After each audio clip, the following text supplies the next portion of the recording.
Hello అందరికీ పసిడి ప్రియులకు నమస్కారం. ప్రతిరోజు హైదరాబాద్ మరియు విజయవాడ బులియన్ మార్కెట్లో బంగారం మరియు వెండి ధరలు ఏ విధంగా ఉన్నాయో ఎప్పటికప్పుడు తెలుసుకోవడానికి మన ఛానల్ను సబ్స్క్రైబ్ చేసి అలాగే పక్కన ఉన్నటువంటి గంట సింబల్ నొక్కండి ఫ్రెండ్స్. ముందుగా మీ సపోర్ట్ కోసం ఒక లైక్ ఇవ్వండి. ఈరోజు బంగారం ధరలు పెరిగాయండి, అలాగే వెండి ధరలు తగ్గాయి. బంగారం వెండి ధరలు ఎంత పెరిగాయి, ఎంత తగ్గాయి అనేది ఇప్పుడు తెలుసుకుందాం. 22 క్యారెట్ల 1 గ్రాము బంగారం ధర ₹50 పెరుగుదలతో 12,800 దగ్గర సేల్ అవుతుంది. 8 గ్రాముల 22 క్యారెట్ల బంగారం ధర ₹400 పెరుగుదలతో ₹1,02,400 దగ్గర సేల్ అవుతుంది. 10 గ్రాముల 22 క్యారెట్ల బంగారం ధర ₹500 పెరుగుదలతో ₹1,28,000 దగ్గర సేల్ అవుతుంది. ఇప్పుడు 24 క్యారెట్ల స్వచ్ఛమైన బంగారం ధర ఏ విధంగా ఉందో ఇప్పుడు తెలుసుకుందాం. 1 గ్రాము ₹52 పెరుగుదలతో ₹13,440 దగ్గర సేల్ అవుతుంది.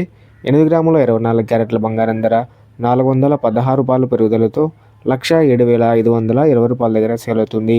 ఇప్పుడు 10 గ్రాముల 24 క్యారెట్ల బంగారం ధర ₹520 పెరుగుదలతో ₹1,34,400 దగ్గర సేల్ అవుతుంది. ఇప్పుడు వెండి ధరలు ఏ విధంగా ఉన్నాయో తెలుసుకుందాం. వెండి ధరలు తగ్గాయండి. ₹4 తగ్గుదలతో ₹268 దగ్గర సేల్ అవుతుంది 1 గ్రాము. అలాగే 1 కేజీ వెండి ధర ₹4,000 తగ్గుదలతో ₹2,68,000 దగ్గర సేల్ అవుతుంది. సో తెలుసుకున్నారు కదా ఫ్రెండ్స్, ఇవాళ బంగారం వెండి ధరలు. ఈ వీడియో మీకు నచ్చితే లైక్ చేసి సపోర్ట్ చేయండి. Thank you for watching.